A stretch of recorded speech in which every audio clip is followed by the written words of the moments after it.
Muy buenos días a todos, bienvenidos al panel de confianza TME. Les agradezco a todos su participación. Me gustaría compartir con ustedes, por favor, un reglamento muy breve de convivencia. Solo está permitido compartir pantalla por parte de los expositores. Por favor, mantengan su micrófono silenciado.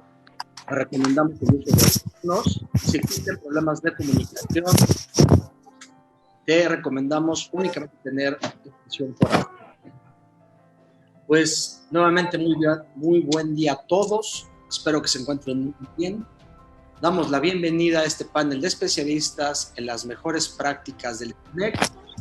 Agradezco a todos nuestros amigos, clientes y participantes que hacen posible este evento.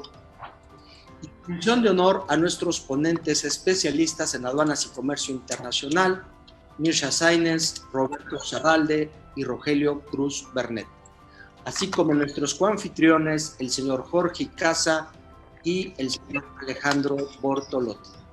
Muchas gracias a todos por su participación y cedo la palabra para que empiece a presentar las reseñas al señor Jorge Casa. Muchísimas gracias a todos. Muchas gracias, Vic. Gracias, buenos días a todos los presentes. Gracias por su puntualidad. Y bueno, en respeto a los presentes, precisamente vamos a dar inicio. Por ahí escucho algunos micrófonos encendidos. No sé si nos puedan ayudar, por favor, a apagarlos para que podamos entendernos lo que decimos. Muchas gracias. Gracias. Muy bien.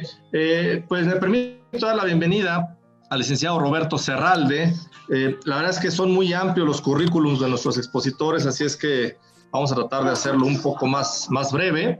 Licenciado Serralde es licenciado en Derecho por la Universidad de Anáhuac, actualmente cursando la maestría en Derecho Fiscal en la Universidad de Monterrey. Cuenta con diplomados en Finanzas, en Impuestos y Finanzas. Él es especialista en consultoría, litigio y negociaciones gubernamentales sobre derecho aduanero, fiscal y comercio exterior.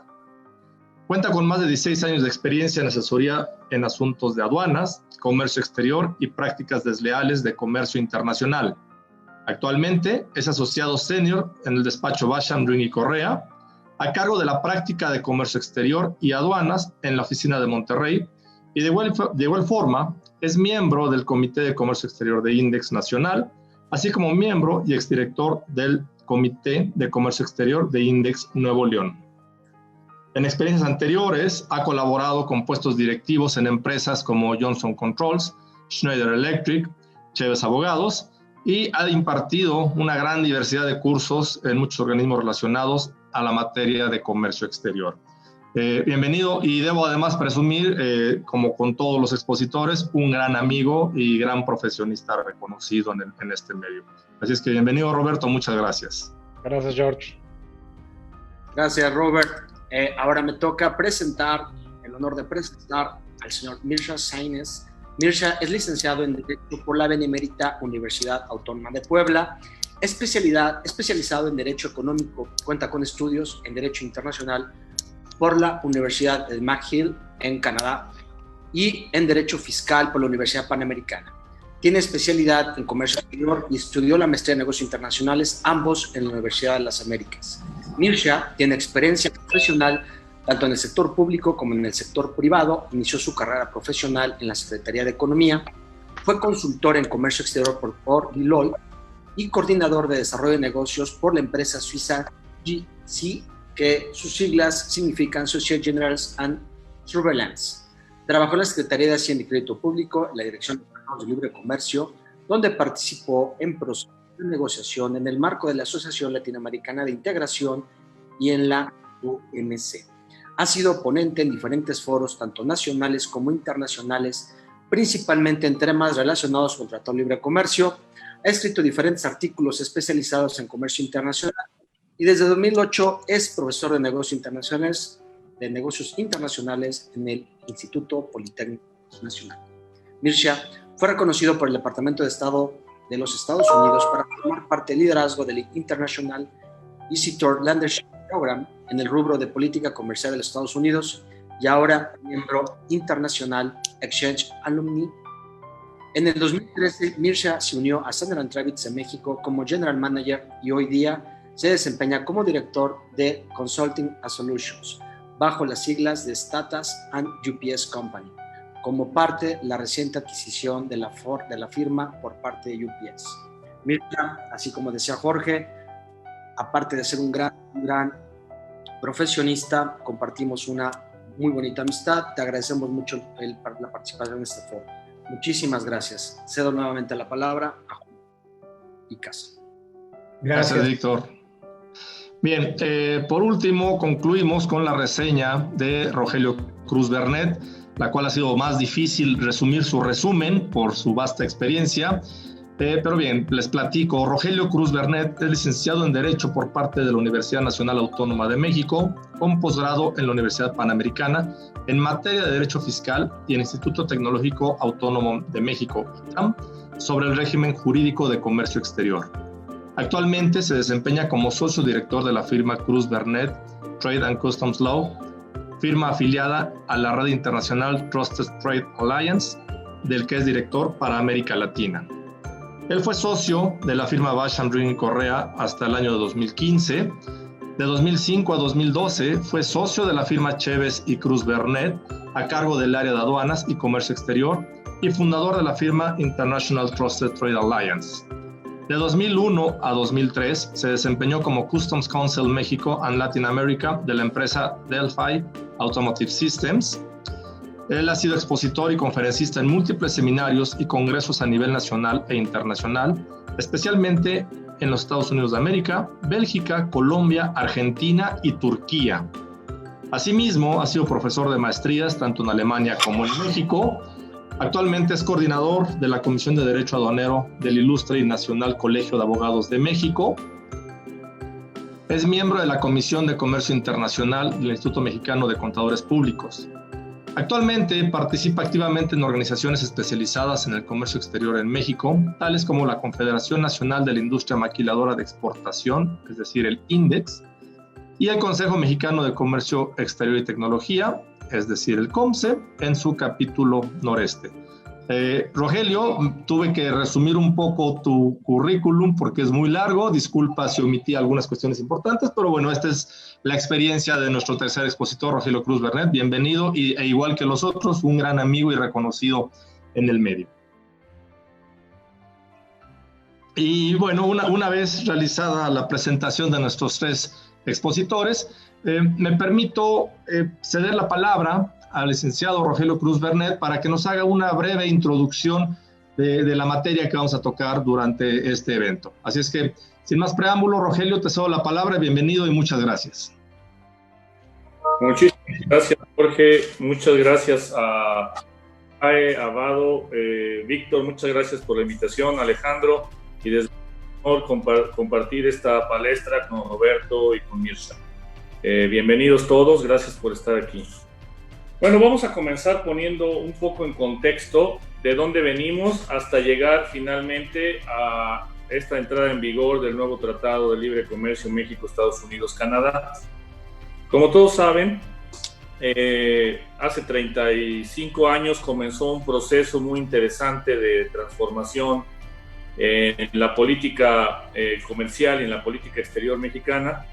Mucho, desde luego, auspiciado o propiciado por organismos internacionales como el Banco Mundial, como el Fondo Monetario Internacional, porque pues a raíz de ciertas políticas que sufrimos durante los años 70 y 80 en materia comercial, en materia de comercio internacional, donde básicamente la principal regla sondaba alrededor de la sustitución de importaciones.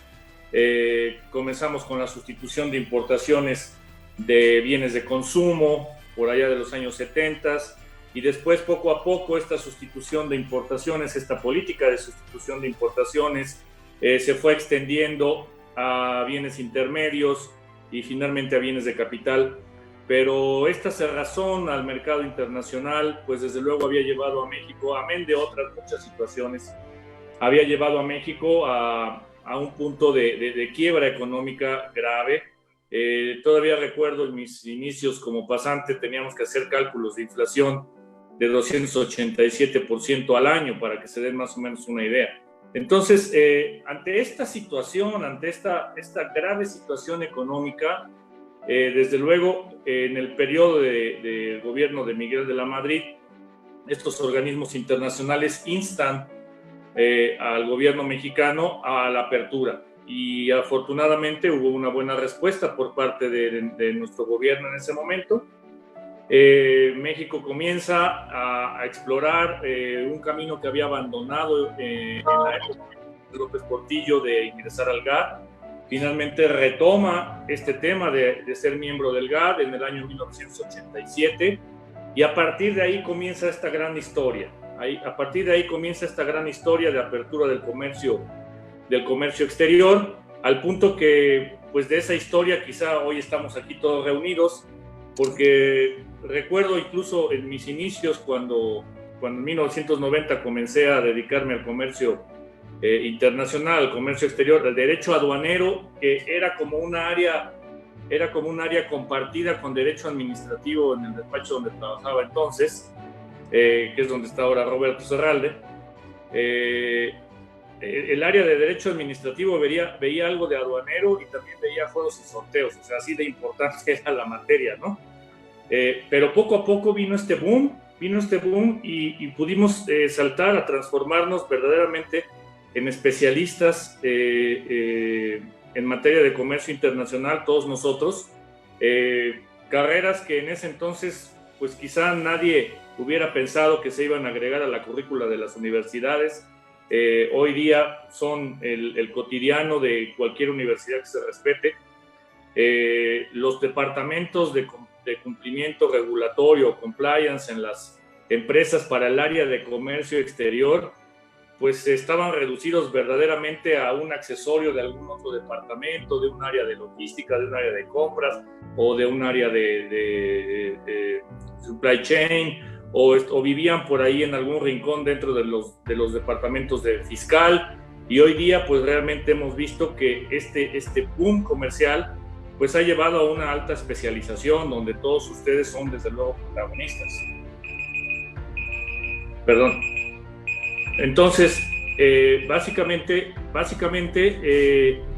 esta transformación creo que tiene un principal detonador en el Tratado de Libre Comercio de América del Norte, que se negocia hasta 1992 y entra en vigor en el año 1994. Primero de enero de 1994 amanecimos, sí, con un problema en Chiapas, pero también amanecimos con un tratado de libre comercio que era el inicio de esta gran aventura de expansión de la economía mexicana, de oportunidades para las juventudes de entonces y las juventudes de hoy.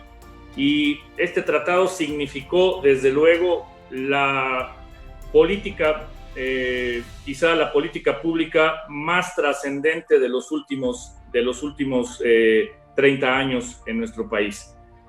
A partir de ahí, pues México ha crecido tremendamente. Hoy día estamos hablando más o menos como de 1.3 billones de intercambio comercial entre los países de la región. Y pues afortunadamente, creo que la experiencia ha sido positiva para los tres países. Hemos, desde luego, visto que en cada lado de la frontera, en los tres países, la profesionalización y la especialización de especialistas en la materia sigue, desde luego, detrás del crecimiento económico, de las oportunidades de negocio que han visto, desde luego, las empresas en cada uno de los países parte del tratado.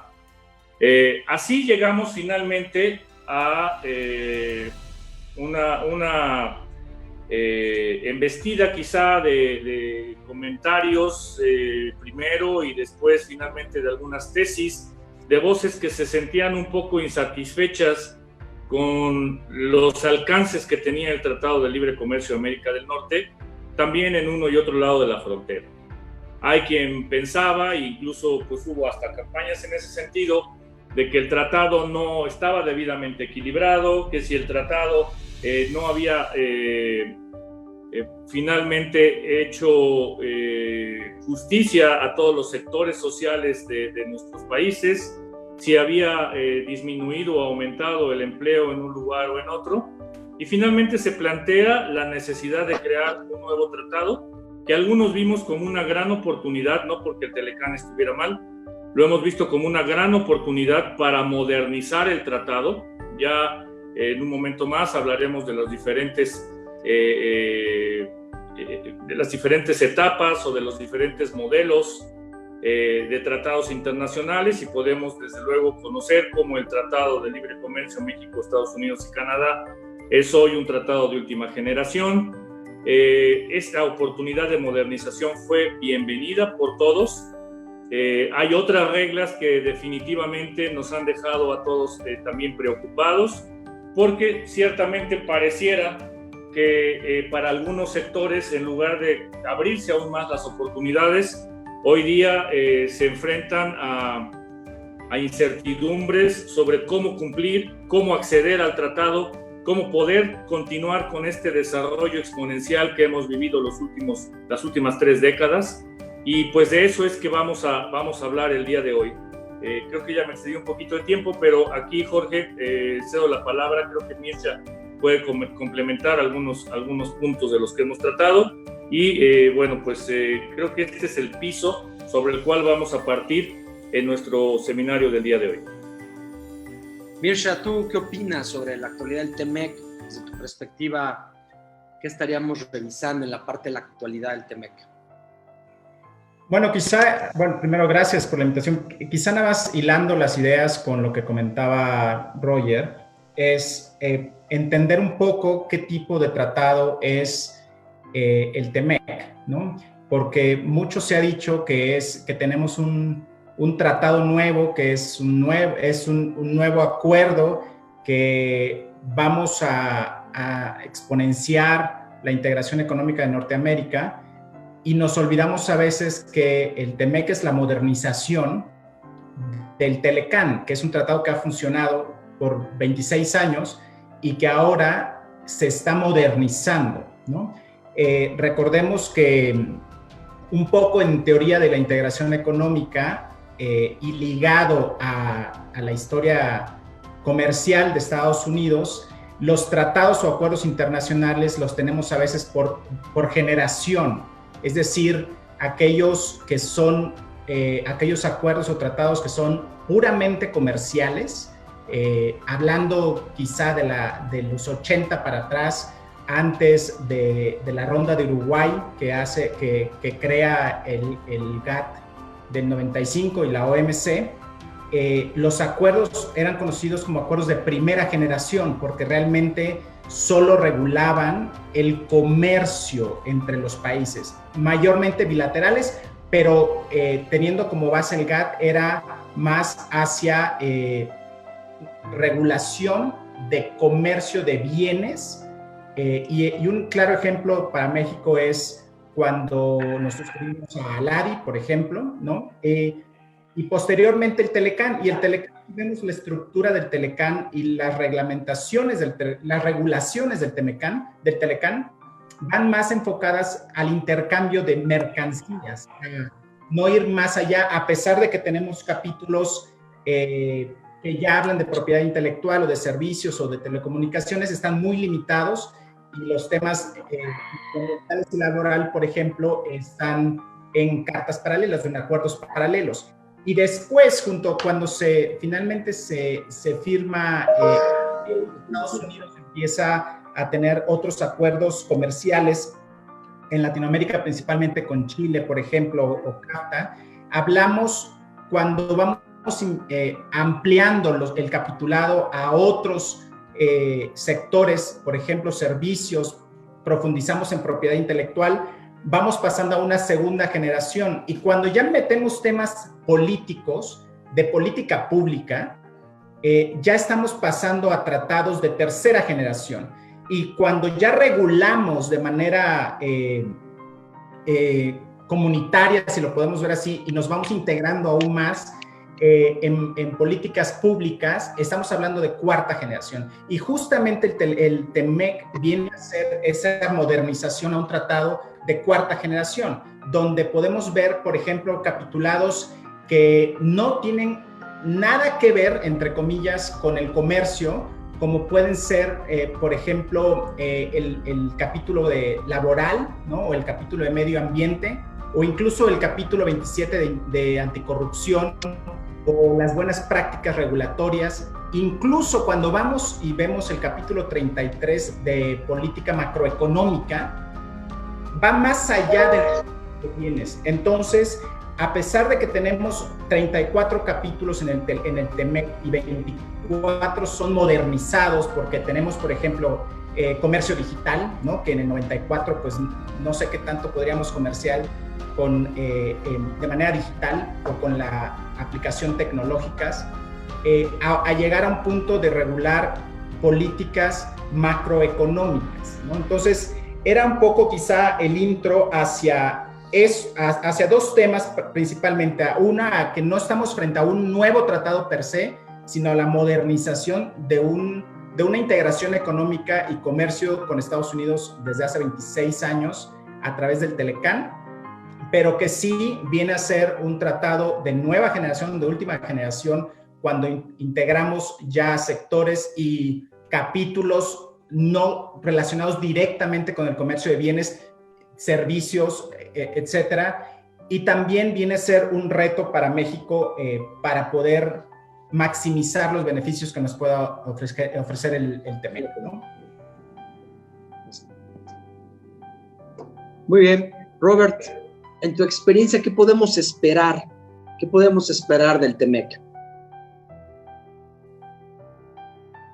Gracias, Vic. Mira, sobre todo cómo lo vemos, ¿no? Un poquito cuando nosotros preparábamos esta charla y teníamos las discusiones, Roger, Mirsha y yo, veíamos específicamente cuál es la intención. Evidentemente fue una bandera política que tomó el gobierno de Estados Unidos y al final del día llevó una negociación que en términos generales creo que es beneficiosa para todas las partes con algunas salvedades, ¿no? ¿Qué es lo que se puede esperar evidentemente hoy en día?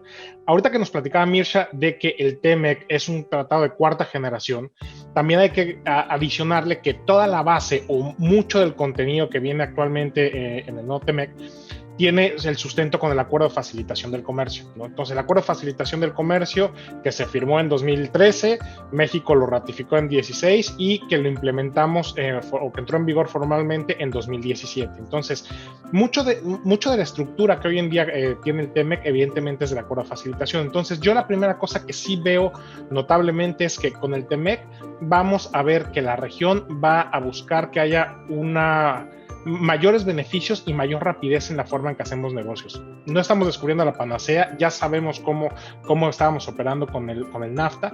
Simplemente ahora yo considero, evidentemente, que vamos a tener flujos más rápidos, el tema de la certificación de origen, que ya no sea tan rigorista con el formato, que errores de forma no afecten la operación como tal. Creo que eso es una de las cosas que nos va a traer el tratado, ¿no? Otra de las cosas que yo también veo es darle mayor importancia al operador económico autorizado, que ya se incorpora formalmente también en el TEMEC, ¿no? Entonces, el acuerdo de facilitación ya lo traía y ahora los 3 países lo hacen obligatorio, garantizan que va a sobrevivir este programa y sobre todo lo que se busca en la región es que tengamos beneficios compartidos, que es algo que seguramente todos los que nos escuchan hoy, el día de hoy verán, o sea, cuando te preguntan qué beneficios me traía CityPad, entonces si tú te vas a los beneficios de CityPad, creo que la última hoja de beneficios fue por ahí del 2002, una cosa así, ¿no? Digo, del 2012, perdón, o 2010. Entonces, esto yo creo que va a traer al final del día una buena oportunidad de que entre los 3 países podamos poner beneficios conjuntos que justifiquen las inversiones que tenemos que hacer para operador económico autorizado, ¿no? Eso es otra de las cosas que yo creo que nos va a traer. ¿Qué más va a tener?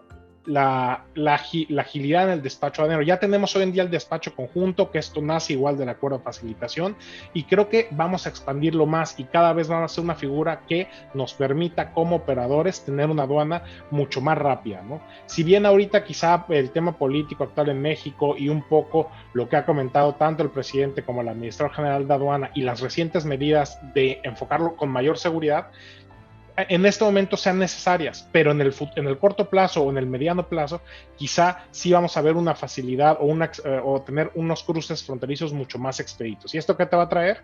Que al final del día tus costos logísticos se disminuyan.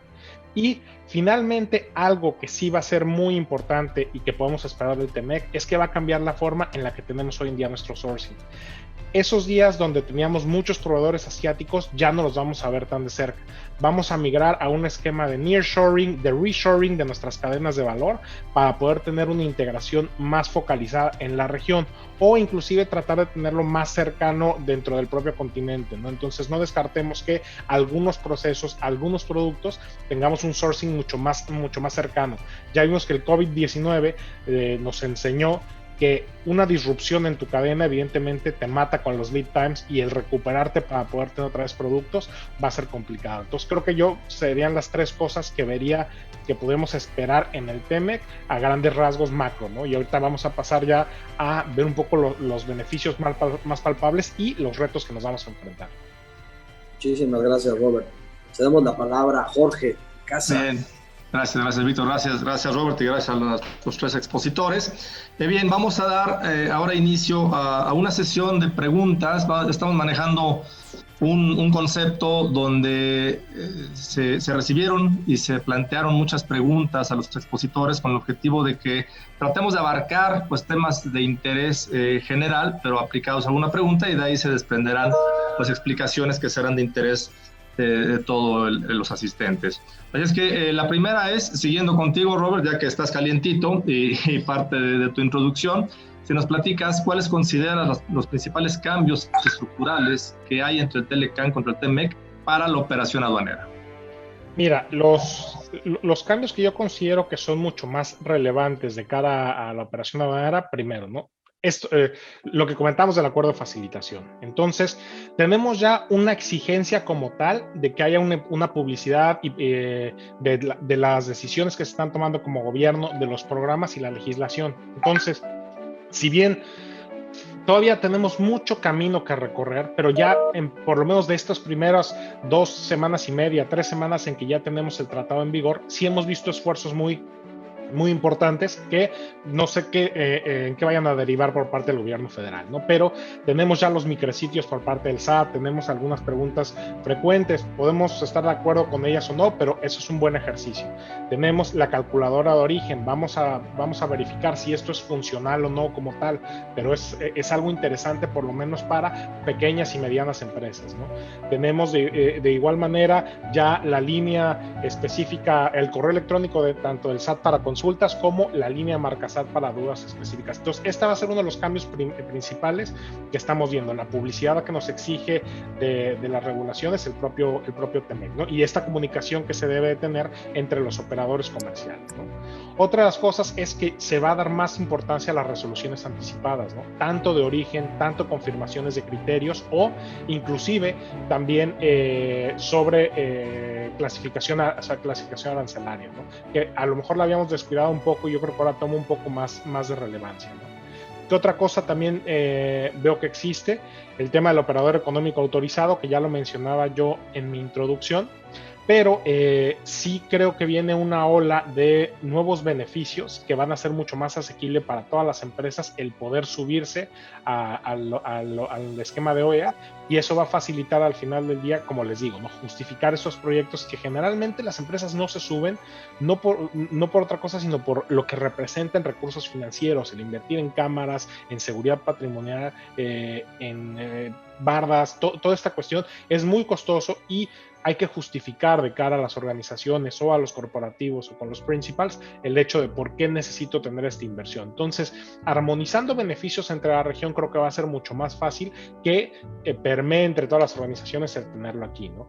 Algo muy importante de los cambios estructurales fue evidentemente las reglas de origen automotrices. Esto ya ha sido muy discutido, simplemente cambia el mindset completamente, ¿no? Este tratado en 4ª generación, donde incluye valores adicionales o requisitos adicionales que nos platicaba Mirsha, creo que es uno de de los elementos más importantes en este cambio estructural que pudiésemos decir del tratado.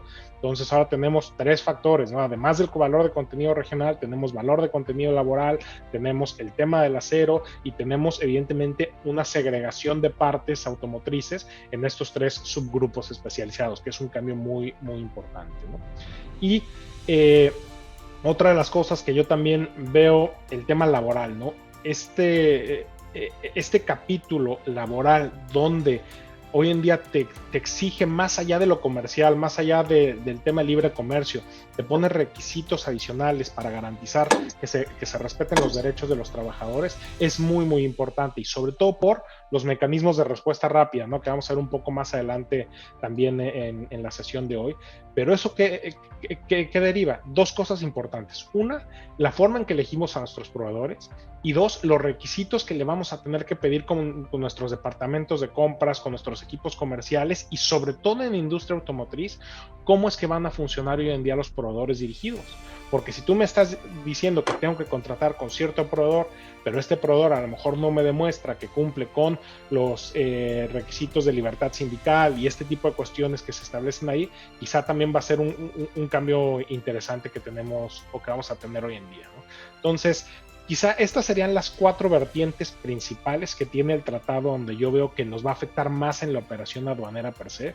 Digo, veremos cosas, ¿no?, del día a día, y también lo vieron en la sesión de la semana pasada, los que tuvieron oportunidad de conectarse, pero quizá estructuralmente y de fondo, estos son los 4 cambios torales que marcan el tratado, ¿no? Lo demás permanece igual. Podríamos incluirle, como decía Mircea, el tema de comercio electrónico, que es algo que no teníamos tanto ahí, y no hay que olvidar 2 cosas, ¿no? Que Estados Unidos sigue muy impaciente con el tema de la estacionalidad, que no está en el tratado, pero es una bomba vigente, y la otra es también con el de minimis, ¿no? El de minimis no de reglas de origen, el de minimis de los porcentajes que podemos importar por empresas de paquetería y mensajería, que también es algo que no se quedaron tan conformes, y para Estados Unidos sí es muy importante ampliar este margen, ¿no? Muchas gracias, Robert. Ahí no sé, Roger, Mircea, ¿qué opinan ustedes? Roger, creo que alzó la mano por ahí. Adelante, Mircea, tú creo que eres el... Bueno, la verdad es que sí, coincido en mayor parte con Robert. Yo los cambios los veo en 3 sentidos, o los dividiría en 3 bloques. Para los operadores económicos, o sea, para los que estamos en el día a día, para las empresas como tal, y para el gobierno. En el caso del gobierno, que yo creo que vienen más retos, es muchos, si ustedes ven, si revisamos el capitulado, muchos de los capítulos tienen que ver cómo empujar al gobierno a que haya mayor transparencia, mayor rapidez, mayor tecnología, mayor infraestructura, y vemos que a lo mejor hacia allá veníamos ya desarrollándonos, porque si bien, como decía Roberto, mucho se toma del Acuerdo de Facilitación del Comercio, que se refleja en el capítulo 7, pero México ya lo venía implementando. Muchas cosas como USEM, o la no obligatoriedad de la agente aduanal, o medidas no intrusivas, etcétera.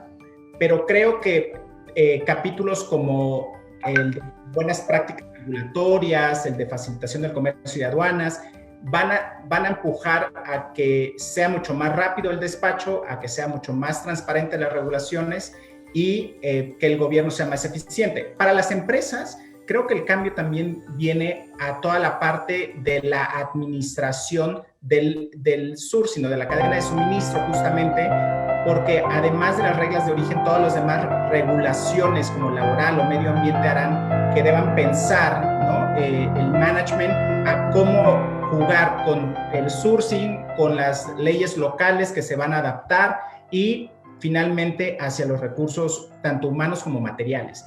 Y en el día a día y la operación, yo lo que veo de cambio es que fortalecen en efecto algunas figuras como OEA. También hay cambios en procesos de TPL, por ejemplo, mínimos, pero hay algunos cambios por ahí. Creo que las buenas prácticas regulatorias, el capítulo de buenas prácticas regulatorias es básico para el día a día, porque no nada más tiene que ver con la agilidad de del despacho aduanero, sino también la infraestructura aduanera y la relación que podamos tener con nuestros socios comerciales y con el agente aduanal. Hay algunas complejidades en el sector textil y calzado, por ejemplo, pero de ahí en fuera creo que sigue siendo modernizado un poco el Telecán, y cambio radical, en efecto, el sector automotriz, autopartes para reglas de origen y facilidades en verificación de origen. Sí, definitivamente un gran logro para el gobierno norteamericano, ¿no? El tema del sector automotriz. Pero muy bien. ¿Alguien más que quiera hacer alguna petición, mi estimado Rogelio? Sí, cómo no, gracias Víctor. Pues creo que también, si bien es cierto, se anuncia con bombo y platillo en muchos aspectos el nuevo tratado, pues recuerdo mucho este refrán que dice que el diablo vive en los detalles. Entonces, por una parte, creo que para el grueso de los sectores, el grueso de las mercancías, es verdad, hay una modernización y básicamente el cambio es mínimo por lo que hace a la parte comercial del tratado, excepto para uno de los sectores más importantes y fundamentales de la economía mexicana el día de hoy. Entonces, yo creo que soslayar esto diciendo simplemente, bueno, todo quedó más o menos igual, pero pues hubo un cambio ahí en la industria automotriz. Me hace recordar, ¿no? Esa canción francesa de la marquesa, ¿no? Que la marquesa habla por teléfono, está de vacaciones y habla para preguntar ¿cómo va todo? Y le dicen, pues todo va muy bien, señora marquesa. Un pequeño detalle, se murió el burrito. Y luego vuelve a preguntar, ¿pero por qué se murió el burrito? Porque se incendió la caballeriza. Pero es un pequeño detalle, de ahí en fuera todo va muy bien. ¿Y por qué se incendió la caballeriza? Porque se cayó una vela de la habitación del marqués. Pero fuera de eso, todo va muy bien. Y así sigue hasta que finalmente resulta que se quemó todo el palacio, se suicidó el marqués, pero todo va muy bien, ¿no? Entonces, no es una cosa menor el cambio en el sector automotriz. Yo creo que el sector automotriz ha sido uno de los grandes detonadores de la economía mexicana los últimos 30 años y precisamente los últimos 26, ya hablando en concreto, de la vida del NAFTA.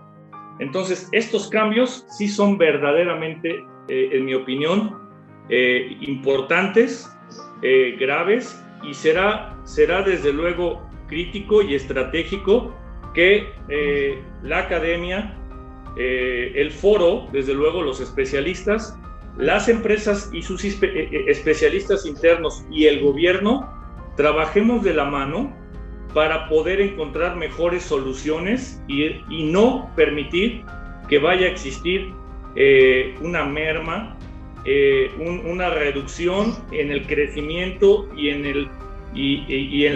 el fortalecimiento de este gran pilar de la economía mexicana, que es la industria automotriz. Porque pensar en la industria automotriz no es nada más hablar de los OEMs, aunque claro que los OEMs son extraordinariamente importantes, pero detrás de ellos están los diferentes grados de proveeduría, ¿no? Desde el que le da el ensamble o el subensamble para poner en el vehículo, hasta el que probablemente está fabricando solamente el plástico, ¿no? En un tier 3 o 4. Entonces, esta derrama económica tiene un efecto dominó, y por eso es que es tan fundamental el sector automotriz. Creo que vamos a hablar más de ello más adelante, pero no quiero soslayar que la negociación en materia de reglas de origen para el sector automotriz sí me parece que fue crítica y que no fue bien entendida quizá por los negociadores de este lado. No sé si por los del otro lado también, y si del otro lado había toda una verdadera intención de que en este punto concreto, pero que para nosotros es fundamental, más que una renovación de votos matrimoniales, se trata de, como lo han dicho otros especialistas, de un agradable convenio de divorcio, ¿no? Bueno, es lo que quiero decir, agregar. Muchas gracias, Rogelio. Mirsha, operativamente en el día a día, ¿hay cambios en la relación de los importadores con su agente aduanal, los usos comerciales? En tu experiencia, ¿tú qué opinas, Mirsha? Yo espero que sí. Si la pregunta es más si por el TEMEC va a haber algún cambio solo por el TEMEC? Creo que mayormente no, pero yo espero que sí por el siguiente comentario. Lo he dicho en otras pláticas que llevamos 26 años con el Telecán y por ahí Rogelio comentaba de que los inicios que tuvo con el Telecán, pero han pasado otras generaciones con el Telecán, son 26 años y aún así no lo aprovechamos al máximo. Tenemos deficiencias en cuanto al día a día, ¿no? Con nuestra relación con el agente aduanal, con nuestros socios comerciales, el propio gobierno. Es decir, temas como facilitación del comercio vinieron hasta el 2013 y por tanto pasaron cuánto tiempo para poder tomar esos temas.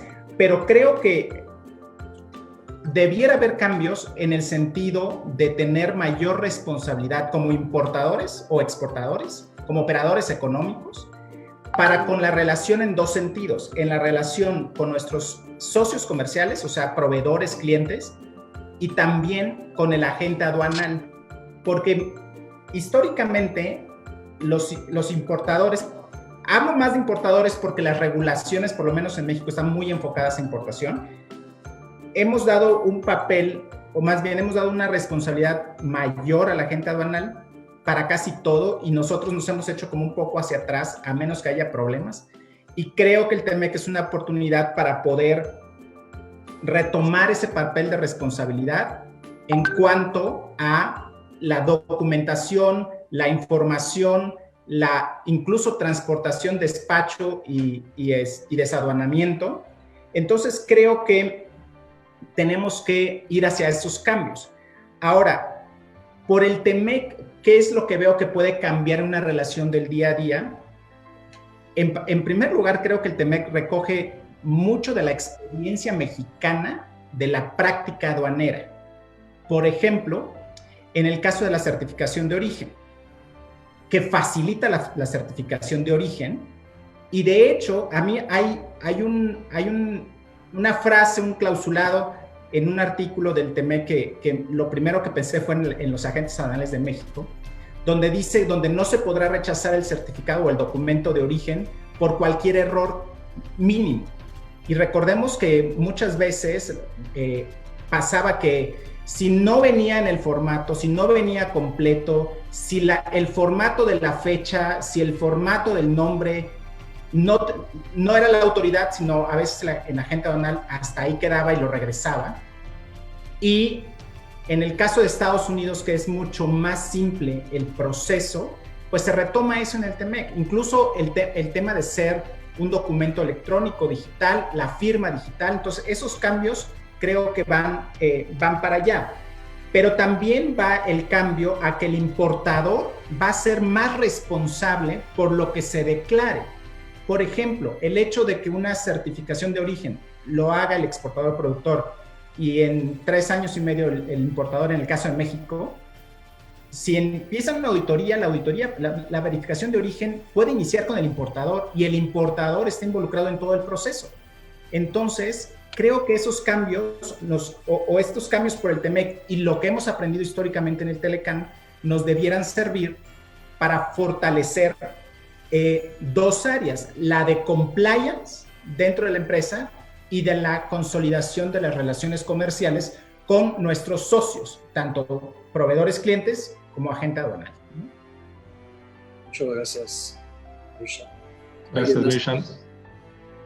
Adelante, Jorge. Sí, no sé si Roberto o Rogelio quieran complementar algo, si no, ok, Roger, adelante, por favor. Bueno, solamente decir brevemente que en estos cambios de la relación de importadores con agentes aduanales y socios comerciales, es muy importante ahora, desde luego, lo ha sido siempre, pero creo que vale la pena volver a levantar aquí las antenas, el tema contractual. Contratos, así como para la epidemia es pruebas, pues aquí es contratos. Negociar debidamente los contratos con el agente aduanal. Todavía me he topado con empresas o departamentos de empresas que piensan que, por alguna razón que yo no entiendo, que deben aceptar un contrato ya en un formato establecido por parte del agente aduanal, que no hay posibilidad de irse a sentar a la mesa. Bueno, ahora más que nunca hay que irse a sentar a la mesa, negociar y revisar que cada cláusula deje perfectamente delimitada las obligaciones, más allá de lo que corresponde a las obligaciones ante la aduana, las obligaciones comerciales por una buena práctica entre agentes aduanales y empresas. Y con socios comerciales, pues desde luego, la garantía del cálculo de origen, que siempre ha sido un tema, la posibilidad de que se incluya en los contratos responsabilidades por la atención de procesos de verificación en cada una de las partes, va a cobrar desde luego mucho más relevancia para poder salvaguardar los intereses de la empresa. Básicamente es lo que puedo agregar. Gracias Roger. Pues para que no pierdas la voz, te hacemos la siguiente pregunta. En cuanto al TEMEC, comparándolo con el TLCAN, ¿viene a traer más beneficios, más facilitación para los importadores en sus operaciones del día a día? ¿Y por qué sí, por qué no? Sí, gracias, Jorge. Bueno, creo que en principio los beneficios son muy semejantes. Si bien para un sector tan importante como la automotriz, insisto sobre el tema, va a ser definitivamente un reto. Ahí la facilitación, no sé realmente cómo podemos clasificarla en términos de retorno de inversión, porque desde luego habrá que actualizar y obtener proveeduría de buenos sistemas informáticos o buscar nuevos sistemas informáticos que hagan una buena tarea con todos los elementos que hay que considerar ahora para el cálculo de origen. Creo que obviamente en el largo plazo para México y no tanto para Canadá y Estados Unidos, el tema de la verificación, ya hablaremos más adelante de eso con más detalle, pero el tema de la verificación de origen creo que sí trae un beneficio asociado con el hecho de que ahora se le pueda preguntar, se le pueda cuestionar, se le pueda requerir al importador, porque finalmente es el que paga la cuenta, es el que paga los platos rotos. Durante la experiencia a lo largo de estos 26 años hemos visto que, salvo en los casos de empresas relacionadas, la atención de las verificaciones de origen no eran precisamente recibidas con mucho entusiasmo por proveedores, ya sean exportadores o productores, que a veces una notificación por parte de las autoridades mexicanas a proveedores y exportadores en Canadá o Estados Unidos o no era debidamente atendida o ni siquiera se comprendía por qué se tenía que atender. Y finalmente, pues el que venía a pagar la cuenta de los créditos fiscales, pues es el importador. Creo que en esto hay una gran ventaja. No obstante, trae aparejado también un desafío, y es que el importador se allegue debidamente y mejor que nunca, mejor que antes, de todos los elementos de cálculo de origen de los productos que adquiere. Quizá es un reto importante que, a fin de poder obtener el beneficio del trato preferencial, los miembros de los departamentos de compras se especialicen más en lo que significa la calificación de origen, y desde un inicio, entre otros requisitos para aceptar nuevos socios comerciales, esté el poder colaborar con sus áreas de compliance de aduanas para que verifiquen cómo es que se calcula el origen de los productos que les ofrecen como originarios, de los materiales, de los componentes que les ofrecen como originarios. Por lo que hace a la facilitación, también creo que es importante que las cámaras y las asociaciones empresariales insistan mucho más en tener información abierta, transparente y oportuna. Y oportuna no es de que se publiquen 2 días antes de que entren en vigor, o de que antes se dé a conocer un draft que nadie sabe si va a quedar así o no va a quedar así, y que al cuarto para las 12 finalmente ya nos enteramos que sí quedó como estaba. No, es muy importante, desde luego, en el tema de facilitación, que a la luz del acuerdo de facilitación comercial de la OMC, los gobiernos se comprometan a poner a disposición de todos los operadores del comercio internacional información clara, concisa y certera. Creo que básicamente pues esos son los puntos que podría yo señalar en temas de facilitación a la luz del nuevo tratado. El hecho de que ya se haya incluido el operador económico autorizado, pues representará, por una parte, poder compeler más a las empresas a sumarse a este programa, hacer más robusto el aspecto de seguridad de la cadena de suministro, desde luego, y esto pues también podrá protegernos, espero, de alguna forma, de aranceles extraordinarios como los del artículo 232 de la Ley de Expansión del Comercio o del 201 de la Ley de Comercio de Estados Unidos. En tanto, México asume aquí ya un compromiso formal a la luz del tratado de ir en esta dirección de la seguridad de la cadena de suministro. Muchas gracias Rogelio. Les pediría a Roberto y a Mirsha y a los tres, en el momento en si consideran cuando termine, tienen algo que no levanten la mano, si no, vamos siguiendo con la siguiente pregunta. Así es que si Roberto o Mirsha no tienen algo que complementar, seguimos con Roberto Serralde. En cuanto a cumplimiento aduanero del TEMEC, las reglas de origen han sido el tema más mediático de las negociaciones del TEMEC. ¿Consideras que son más fáciles o más difíciles de cumplir? ¿Cuáles serían los 3 puntos principales que un productor, exportador o importador debe considerar para dar cumplimiento con las reglas de origen y que su producto califique como originario de la región? Y por último, Robert, ¿cuáles industrias quedan más vulnerables y por qué? Gracias, George. Mira, yo creo que sí, el tema de reglas de origen ha sido un poco más mediático. Evidentemente hay afectaciones, como ya platicábamos, pero sí ha sido más el tema de qué nos afectamos. Donde sí tenemos una afectación real, evidentemente, es en la industria automotriz. Eso sí es algo que tenemos que tener en cuenta todos, que la regla de origen sí se hizo mucho más robusta, ¿no? Entonces, nosotros de tener un 62.5% en términos generales para que un vehículo fuera originario de la región, hoy en día vamos a llegar hasta un 75% en el 2023, ¿no? Es una implementación gradual. Entonces, ahí tenemos la primera complicación de un sector que sí se vio un poco mermado, ¿no? Aquí, como yo platicaba al inicio en la presentación, tenemos adicionalmente ahora que cumplir con 3 reglas de origen o tres cosas adicionales a nuestra regla de origen automotriz para poder cumplir, ¿no? Entonces, el valor de contenido laboral, que eso sí es algo muy importante, que evidentemente solo quizá vaya a sumar en mayor medida en Estados Unidos o en Canadá, los requisitos específicos para las autopartes, que ahora nos las dividen en esenciales, principales y complementarias, y el contenido de acero y aluminio, que ahora tiene que ser del 70% en la región. Y aquí vamos a ampliar un poco de ello, ¿no? Entonces, esa es la primera parte que yo considero que sí es más complicado de cumplir.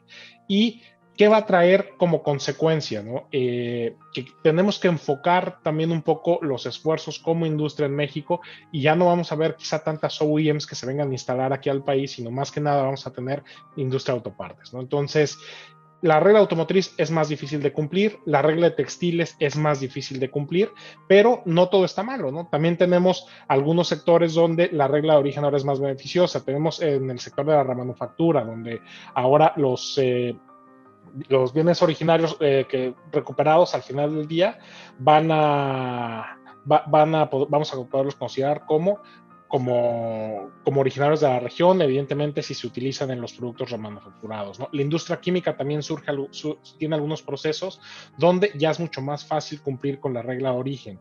En el tema de televisiones, evidentemente, por lo que no tenemos la tecnología, esta regla de origen también ayuda a la producción. Entonces, yo creo que a excepción del sector eléctrico y la automotriz, los demás fueron beneficiados, ¿no? Entonces, ¿cuáles son los principales puntos que un productor o exportador debería de ver, ¿no? Y esto ya lo tuvieron que hacer, pero sí nos hemos llevado con la sorpresa, cuando platicamos Rogelio, Mirsha y yo, junto con Víctor y Jorge, de que muchas empresas no hicieron bien su tarea, ¿no? Entonces, lo primero que tenemos que hacer, y se vuelve toral, es volver a revisar nuestras clasificaciones arancelarias. Eso es importantísimo. Muchas empresas dejan la responsabilidad únicamente en el agente aduanal, como nos platicaba Mirsha, y el agente aduanal al final del día clasifica conforme a la información que nosotros le demos. pero si yo le di información de un tipo a un agente aduanal y le di información de otro tipo a otro, podemos tener discrepancias. Entonces, primero es tener nuestra matriz centralizada de esta parte. Después, vamos a revisar la estructura de nuestros productos, ¿no? El origen, el costo, al final del día, si tengo niveles de submanufactura. Este es otro de los puntos que vemos que las empresas no han visto, ¿no? Después, analizar si mi regla de origen cambió o no. Hay muchas empresas que de repente hablan apanicadas, ¿no? Oye, ¿sabes qué? Por favor, analízame. Y cuando ves, pues tu producto no cambió. Si tu fracción arancelaria es correcta, tu producto no tuvo ninguna modificación. Oye, es que yo estoy también en la industria de autopartes y ahora voy a tener que cumplir con un valor de, ¿cómo se llama?, más alto para poderlo calificar. Oye, pues no es cierto, ¿no? O sea, si tú estás en principales o complementarias, pues puedes seguir utilizando salto arancelario, ¿no? Entonces es importante sobre todo revisar cuál es nuestra regla de origen y si me afecta o no. Identificar cualquier otro requisito, como decíamos, sobre todo en la industria automotriz. Si tengo un requisito específico de acero aluminio, si tengo al final del día, si soy una parte esencial, si tengo que cumplir con alguna cosa, sí. Y la otra es tener los documentos, ¿no?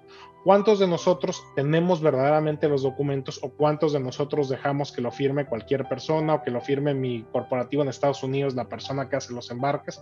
Esas serían partes importantes a identificar, ¿no? En principio. Después, las industrias más vulnerables que platicamos, evidentemente, como les decía, es la automotriz, sobre todo porque en automotriz, y muchos de los que estamos hoy en día aquí no me dejan mentir, vivimos o dependemos de lo que quiera hacer la OEM. Entonces, para poder definir tu estrategia, tú tienes qué va a hacer tu cliente. Si tu cliente va a optar por cumplir, tienes que robustecer tus procesos para cumplir y, evidentemente, cumplir con toda la regla de origen.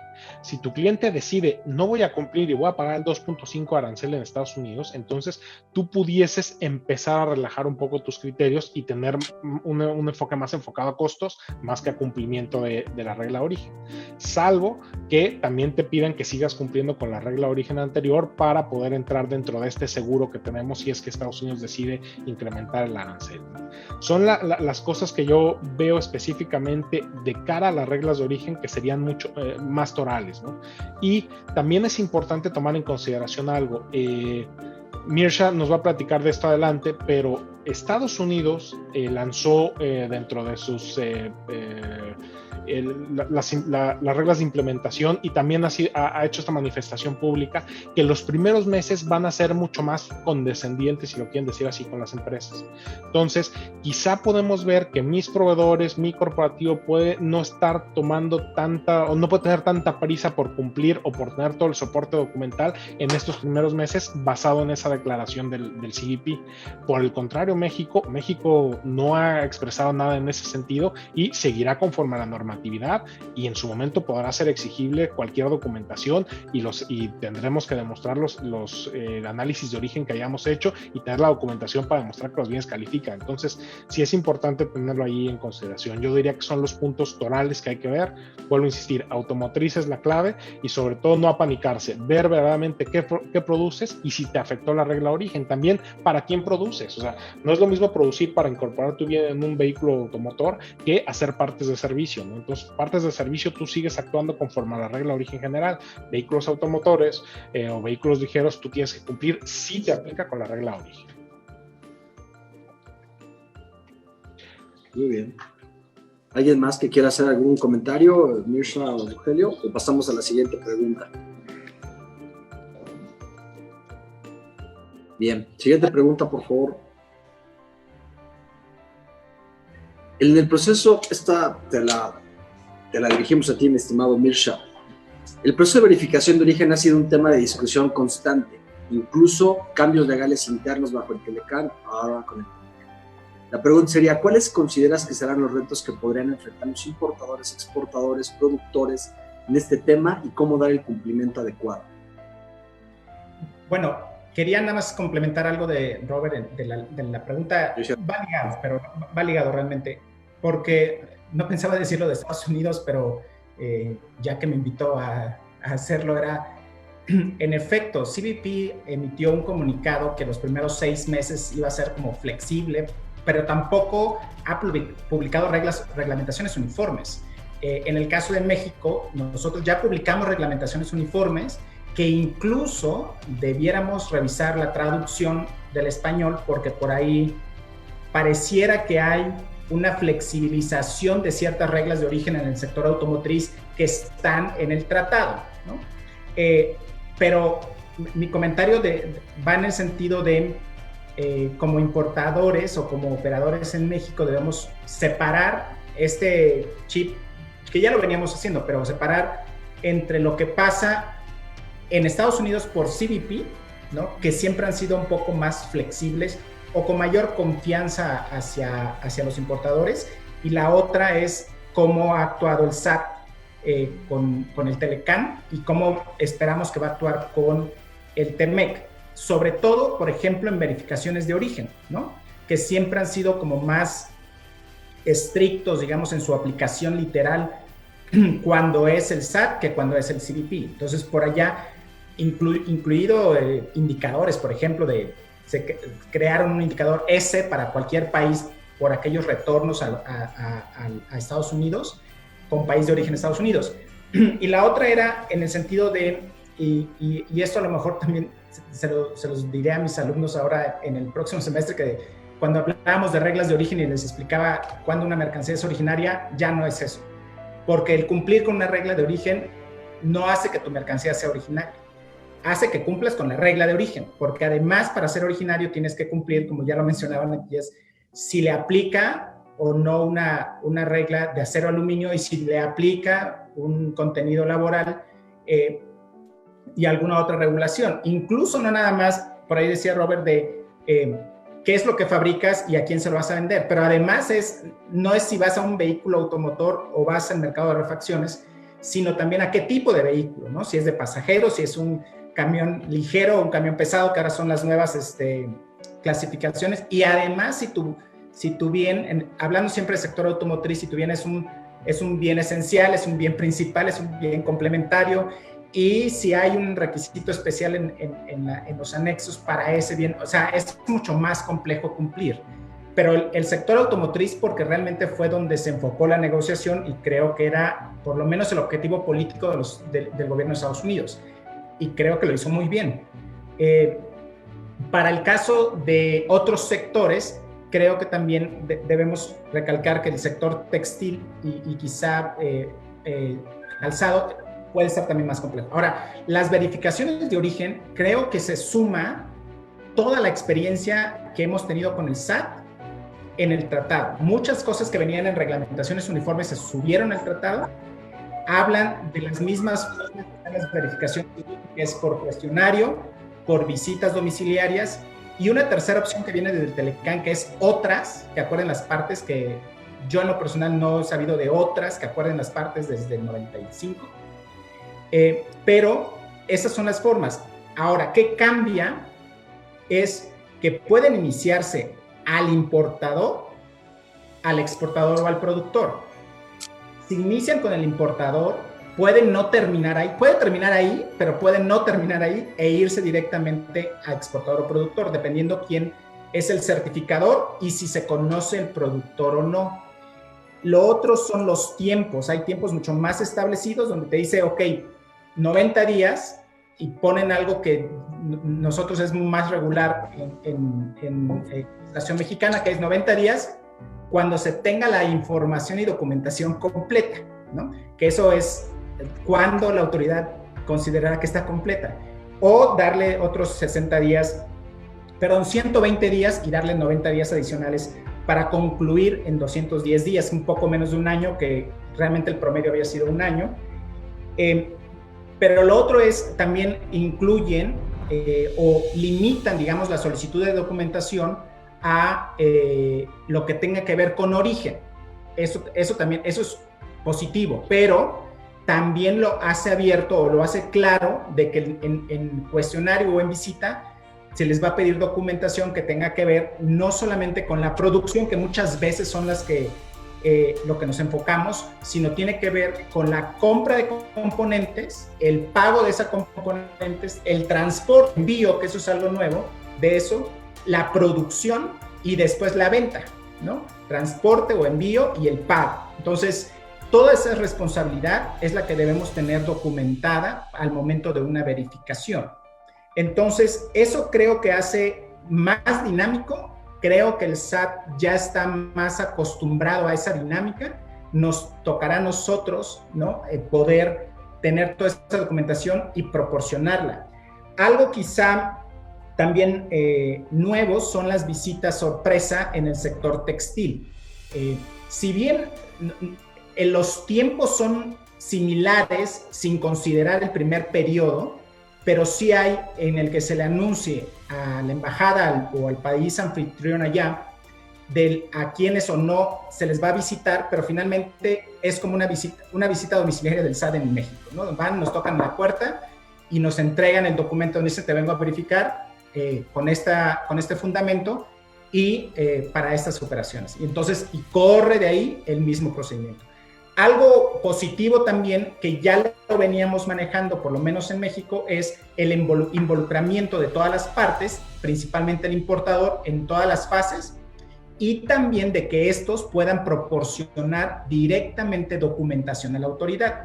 Que recordemos que al inicio, antes era como el importador, el que al importador se le notificara o se le hiciera de su conocimiento, fue una ganancia, ¿no? Porque antes se enteraba cuando ya estaba el crédito fiscal determinado, casi. Entonces, esas luchas por derechos de contribuyentes se fue ganando, y eso ya ahora está en el TEMEC, donde porque antes incluso el importador le decía al exportador, oye, mándamelo y yo se lo hago llegar.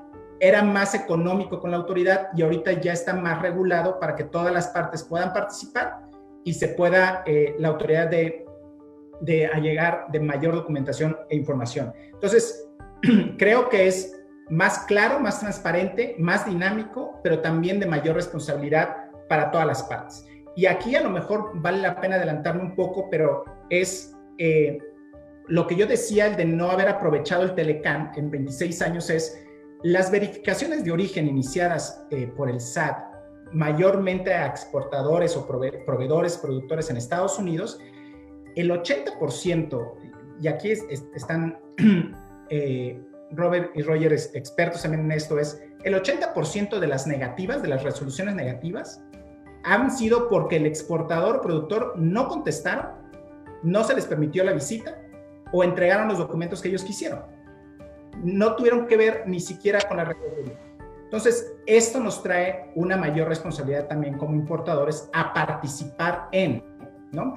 Y si esto viene a que el importador en 3 años y medio, en el caso de México, pueda certificar, pues cómo prepararnos para ser más responsables en nuestro departamento de compliance y poder hacer frente con estas verificaciones de origen, ¿no? Muchas gracias, Mirsha. Robert, adelante. ¿Tú qué opinas? Sí, mira, yo creo que evidentemente concuerdo con todo lo que comentó Mirsha, y sobre todo sí es muy importante que ahorita nosotros tomemos un poco más de responsabilidad, ¿no? Hay unas estadísticas, sobre todo en porcentaje de 2014 a 2019, el SAT estuvo ganando cerca de más o menos el 50%, bueno, 30 y tantos por ciento de las revisiones de origen o de los recursos intentados en revisión de origen, ¿no? Y para efectos de juicio fiscal estuvo ganando el 52%. Entonces, estos números son muy alarmantes. ¿Por qué? Porque la consecuencia, como decía Mirsha, es que en México tú estás obligado, si niegan el trato arancelario preferencial al exportador, a tú pagar los impuestos. Entonces, es muy clave ahorita, sobre todo con esta nueva dinámica que vamos a tener, de que ya tenemos un formato establecido, que a lo mejor antes teníamos, si bien la gente de Estados Unidos siempre lo ha firmado casi Juanito Pérez, el que embarca, ¿no? Pero en general las empresas que tenían un proceso más robusto de compliance, sí por lo menos sabían quién estaba firmando el certificado, a quién dirigir las comunicaciones. Hoy en día, con este beneficio que ya habíamos platicado de que puedo tener la certificación de origen en la factura, en un documento aparte o donde sea, en una servilleta casi, sí ver a quién está firmando y tener ese control. ¿Por qué? Porque es a quien le van a dirigir las notificaciones. Si bien está el candado que nos decía Mirsha de que ya me tienen que informar a mí como importador, pero la gente en Estados Unidos tiene que tener evidentemente esa sensibilidad de que les puede llegar una revisión, y sobre todo tener en consideración las revisiones que puedan ser de NAFTA todavía, porque de ellos todavía tenemos 5 años para que nos revisen, o de estos primeros 6 meses en que ya platicábamos, ¿no? Que a lo mejor va a haber un poco de relajamiento en Estados Unidos para tener todos los récords o todos los registros contables al día para efectos de certificación. Y la última parte también, para tenerlo en consideración, es sensibilizar también a nuestro corporativo, a nuestro proveedor, que cuando ellos contesten, por virtud del propio acuerdo de facilitación y de las reglas específicas del TEMEC, la confidencialidad de la información que ellos proporcionan en un procedimiento de verificación de origen está garantizada, ¿no? Entonces, eso es algo que también platicamos Mirsha, Rogelio y yo, ¿no? Que les daba miedo al gringo proporcionar la información y casi en un correíto, ahí te va lo que yo creo que es lo conveniente para contestar, y eso derivó en muchas de estas negativas de trato arancelario preferencial. Simplemente era para poder ampliar esa parte. Ok, muchísimas gracias, Robert. Adelante, Roger. Sí, gracias. Solamente para agregar unos puntitos adicionales, creo que la exposición de Mirsha es muy completa en este sentido. Hay diferencias importantes de una cultura jurídica de derecho civil como es la mexicana, ¿no? de derecho europeo continental, a un sistema de common law como el que existe en Canadá, básicamente en una gran parte, y en los Estados Unidos. En esta tesitura creo que es muy importante ir concientizando cada vez más, sobre todo cuando hacemos operaciones entre partes relacionadas, y bien lo decía Roberto, a nuestras filiales o corporativos fuera de México, de que en México no es nada más lo sustantivo lo importante, o sea, lo sustantivo desde luego que es lo principal, por eso es sustantivo, pero lo adjetivo también, es decir, el procedimiento también, las formalidades también son relevantes. Y si bien es cierto que se han perdido muchos casos en los últimos años, como lo señalaba Mirsha, por la falta de atención o por la falta de seguimiento adecuado de los procesos de verificación, también es verdad que la preparación de documentos y la cultura para atender requerimientos cuando vienen del SAT hacia productores y exportadores en cualquiera de los otros dos países, pues necesitan una respuesta un poco más formal en la medida en que esa cultura puede transferirse allá al norte de una manera más formal por parte de nuestras contrapartes. Hay un reto también para las autoridades y para estas contrapartes y la comunicación que tengan, porque con estos operativos sorpresa o estas visitas sorpresa, en más de una ocasión vimos que dirigían los cuestionarios o los notificaban físicamente en domicilios donde ya no estaban las empresas porque habían pasado ya algunos años, ¿no? Y en donde una empresa extranjera, una empresa en Estados Unidos, tendría que haberle avisado al SAT que ya se mudó de domicilio, ¿no? O que el domicilio que señaló no es más su domicilio. Por ahí hubo un caso muy interesante que nosotros en su momento pudimos ganar por estas formalidades también por parte de las autoridades, por no haber acudido al domicilio correcto. Pero en el caso de una verificación sorpresa, pues creo que va a haber controversias interesantes, para lo cual, desde luego, pues tengo dos deseos de Navidad este año, ¿no? Y uno es que, por un lado, las autoridades mexicanas pudieran entender, más allá de lo estricto y formalista de nuestro sistema, un poco más de las nociones de equity que existen en el derecho norteamericano. Y ojalá nuestros proveedores y contrapartes estadounidenses, sean partes relacionadas o no, ese es mi otro deseo, puedan entender un poco más la importancia del derecho adjetivo en México. Y aquí nada más un comentario súper rápido para cerrar, porque a lo mejor no hice esta aclaración y es enfocado a quienes nos escuchan y ven, que es en el capítulo 5.9, que son verificaciones de origen, en el 2 dice claramente, la parte importadora podrá optar por iniciar una verificación conforme a este artículo al importador o a la persona que llenó la certificación de origen. Entonces, no sé qué sea más fácil, si iniciarlo aquí en México sin tener que gastar viáticos, ¿no? Y tener una política de austeridad, y cuáles van a ser los resultados. Gracias. Gracias, Mirsha. Bien, pues seguimos con la siguiente pregunta, por favor, que va a Rogelio Cruz. y es, más allá del tema de origen y preferencias arancelarias, ¿en qué otros temas se debe revisar el cumplimiento aduanero en el marco del TEMEC? Por ejemplo, las restricciones a programas de fomento o la interacción con otros tratados. Gracias, Jorge. Bueno, ciertamente, más allá del mero cálculo de origen, va a ser muy importante tener en cuenta otros elementos que afectan, desde luego, el origen, pero que afectan también otros aspectos del cumplimiento regulatorio en materia aduanera. Primero que nada, creo que el capítulo, bueno, los elementos en materia laboral ahora van a jugar un papel importante en la utilización de preferencias a la luz del tratado. Cada vez más en México, desde luego, nuestros colegas del área laboral hemos visto que se han puesto de inmediato al día y están realmente revisando estos temas, por lo que hace, por ejemplo, la independencia sindical, ¿no? Cómo transitar hacia esta, bueno, satisfactoriamente, porque quizá en muchos casos pues no han necesariamente pasado por encima de derechos de trabajadores, pero ahora con este requisito pareciera que muchas empresas temen que van a ser arrojados por la parte laboral pues a otro tipo de sindicatos que en aras de la independencia pudieran ser un poco más agresivos. Mientras que por el lado mexicano, pues difícilmente, y esto lo hemos comentado ya con algunos colegas laboralistas, no encontramos finalmente el punto fino donde México pueda exigir lo mismo a Estados Unidos y a Canadá respecto al cumplimiento de sus condiciones en materia laboral e independencia de sindicatos, etc. La empresa, desde luego, además de estar revisando estas situaciones con sus especialistas, tendrá que ser muy cuidadosa de sus archivos como nunca antes lo ha sido.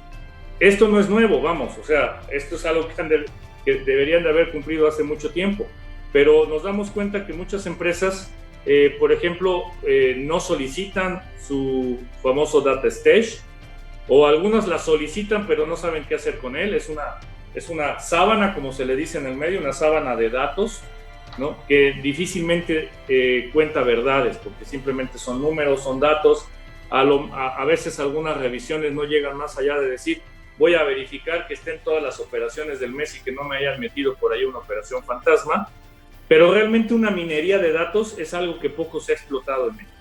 Para eso, pues desde luego hay herramientas muy importantes, bueno, una como la tuya, Jorge, una herramienta fundamental para poder analizar esta información y poder estar revisando de qué manera la información que se presenta a las autoridades es consistente, que no estamos importando mercancías con diferentes fracciones arancelarias por diferentes puertos. Es algo fundamental, porque al final del día eso termina golpeando pues todos nuestros sistemas para el cálculo de origen, y eso es clave, ¿no? La cuestión de programas de fomento, bueno, creo que no hemos visto últimamente mucha simpatía hacia programas como el programa IMEX, como las ampliaciones para los IMEX. Los requisitos son cada vez más grandes, y creo que aquí las empresas tendrán desde luego un gran reto de conservar la documentación, además de todo, la documentación con la cual obtienen ampliaciones o modificaciones a sus programas o solicitan sus programas.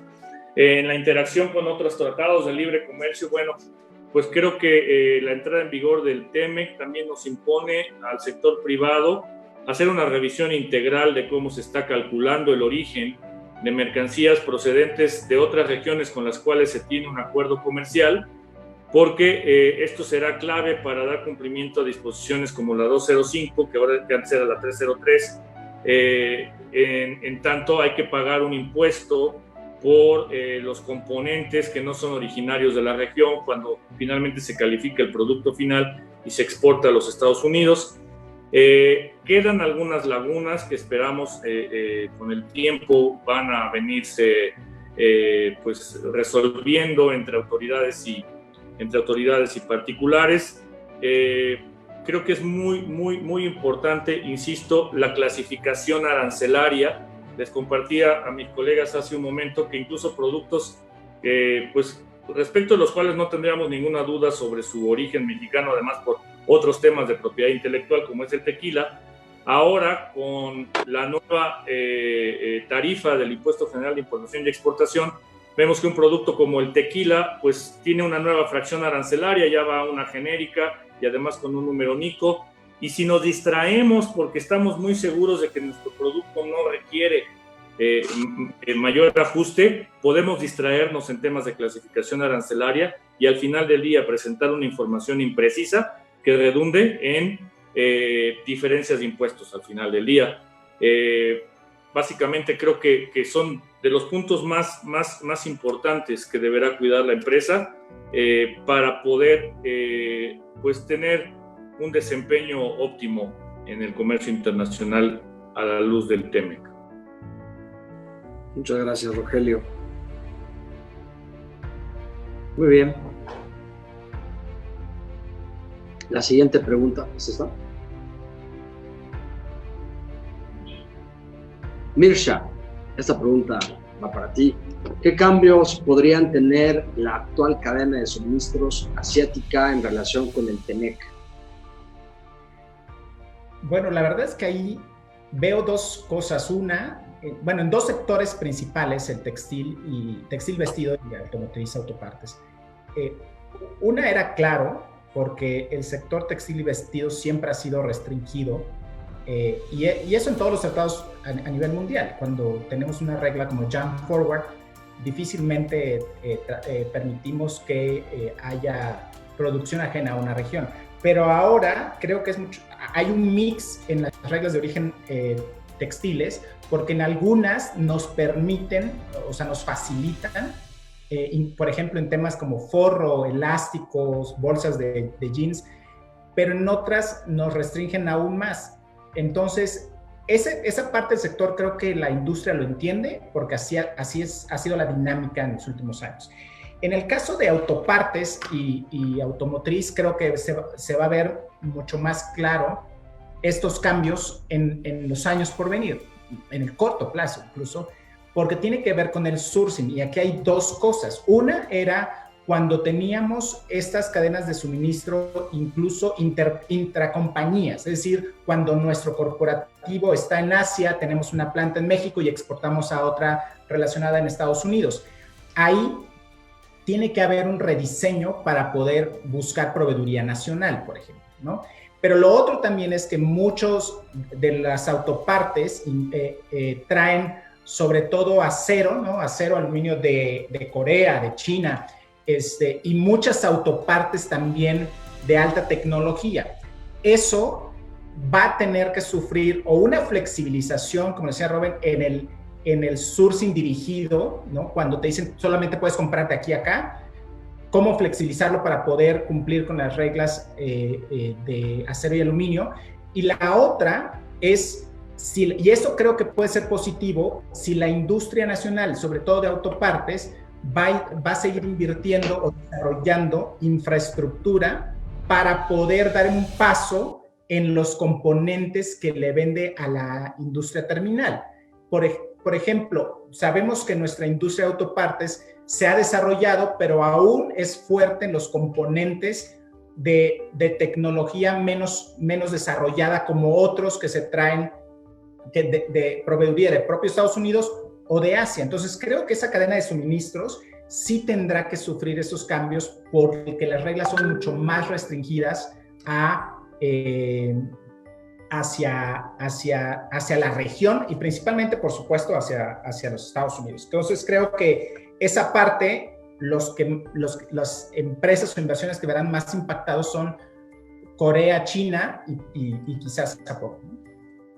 Muchas gracias, Mirsha. ¿Alguien más que quiera dar algún comentario de parte del panel? Simplemente, como decía Mirsha, ¿no? Es importante ahorita ver cómo ustedes trabajan con sus compradores para poder hacer esta relocalización de proveedores, ¿no? Es un momento muy importante que tenemos que aprovechar como industria automotriz, de poder traer todos los componentes que podamos fabricar como empresas, poder tener a nuestros proveedores más cerca para poder cumplir con la regla de origen y agregar más valor en la región, ¿no? Entonces, esto va a ser interesante y sobre todo el apalancamiento que vamos a tener como país, ¿no? Ya que si no vamos a tener inversión directa en automotriz terminal en el corto plazo, tenemos que por lo menos buscar volvernos más fuertes en la proveeduría. Muchas gracias, Robert. Bien, la siguiente filmina es para Rogelio. Rogelio, ¿cuál será la situación legal de los exportadores y productores cuyos certificados de origen fueron suspendidos bajo las reglas de verificación de Telecán una vez que han entregado en vigor el TEMEC? ¿Tú qué opinas sobre este tema, estimado Rogelio? Mira, yo creo que en principio, a la entrada en vigor del nuevo tratado, pues las suspensiones de sus para que emitan certificados de origen, pues debería ser borrón y cuenta nueva. O sea, además estamos hablando en muchos casos de reglas diferentes, reglas de origen distintas, y deberían de ser objeto, en todo caso, si la autoridad tiene duda, pues de nuevos procesos de verificación. Entonces creo básicamente que es una gran oportunidad para empresas que se vieron suspendidas respecto de sus certificados de origen, de poder recobrar, obviamente, su posición, calificando y llevando a cabo ahora un proceso mucho más estricto para la emisión de sus certificados. No obstante,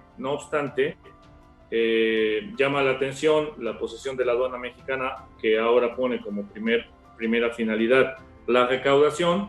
Pues vamos a ver realmente cuál es la posición de las autoridades y si estas empresas restablecidas por la entrada en vigor del tratado, pues deberán estar esperando en breve ser de las primeras que nuevamente vuelvan a ser verificadas. Gracias, Roger. Muchas gracias. Rápido, no veo que... Sí.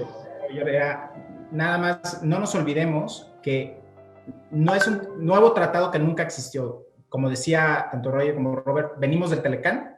Entonces, para este año por lo menos tenemos que certificar 2 veces, por ejemplo, nuestros productos. Para Telecán, primer semestre, TEMEC, segundo semestre. Pero aún así, tenemos 5 años para atrás de historia, ¿eh? O sea, auditorías, verificaciones, documentación, reglas, todo viene hacia atrás y eso también es parte de lo que se debe tomar en cuenta, ¿no? Claro, sí, importante. Gracias, Mirsha. Muy bien. Robert, aunque no pidas la palabra, seguimos contigo en la siguiente pregunta. Y es, para ti, ¿cuáles serían las 2 mejores prácticas que una empresa debe considerar para maximizar los beneficios aduaneros del TEMEC? Robert, no tienes tu micrófono prendido. Ya lo tengo, perdón. Si yo pudiera poner 2, quizás es complicado. Yo lo resumiría como en 8, pero lo voy a tratar de sintetizar, ¿no? Lo primero, y como les decía, es entender la estrategia de mi cliente en todos los sentidos, sea autopartero o no sea autopartero, sea automotriz o no. Eso es importante, ¿no?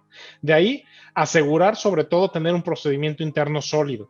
Hay muchas empresas que la calificación de origen la hacen un poco al ahí se va, que no tiene un proceso robusto. Entonces, hay excelentes proveedores de servicio en el mercado que te pueden asesorar para llevarte todo tu control de determinación de origen, administración de certificados o del solicitation process, que yo al final del día buscaría esta ayuda, ¿no? Sí es importante tenerlo ahí, o bien voltear internamente. También tenemos ejemplos padrísimos en México de empresas que han creado sus centros de competencia en México para poder prestar este servicio para la región o inclusive mundialmente, ¿no? Entonces, ese sería uno del segundo punto, ¿no? La otra es, todas las acciones que tú tomes es con base en priorizar volúmenes de ventas y exportaciones, ¿no? O sea, no vas a poder tú al final del día abarcar todo en una primera instancia. Entonces tienes que hacer tú tu Pareto, atacar tus high runners y sobre todo blindar esa parte que te puede representar mayor contingencia, ¿no?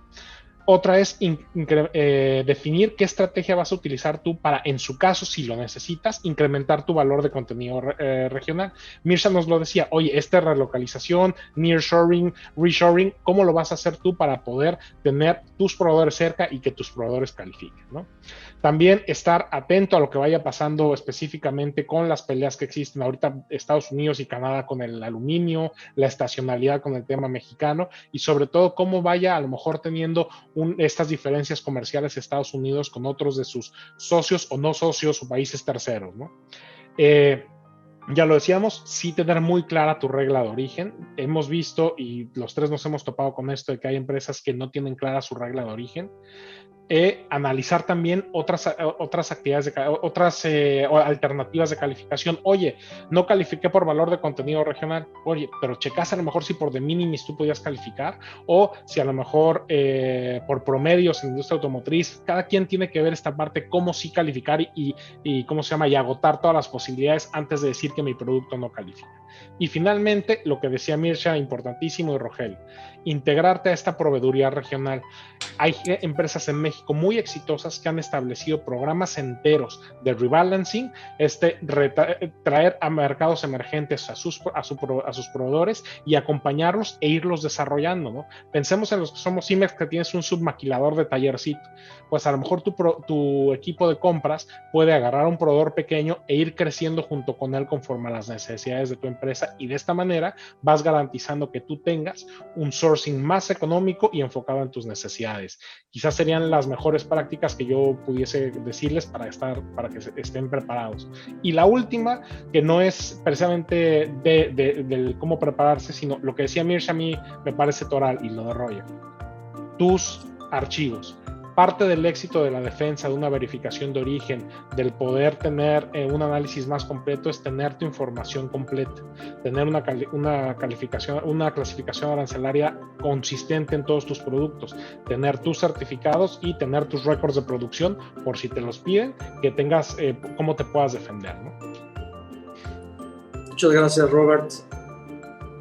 ¿Alguien más que quiera dar su punto de vista en este sentido? Misha ya abrió el micrófono. Y yo no creo que nada más de dar dos mejores prácticas que siempre comparto. Una es, yo solo tengo como 17 años en la experiencia profesional, pero creo que Rogelio lo dijo desde que él inició, que es el área de aduanas, el área de compliance, el área de cumplimiento de las empresas.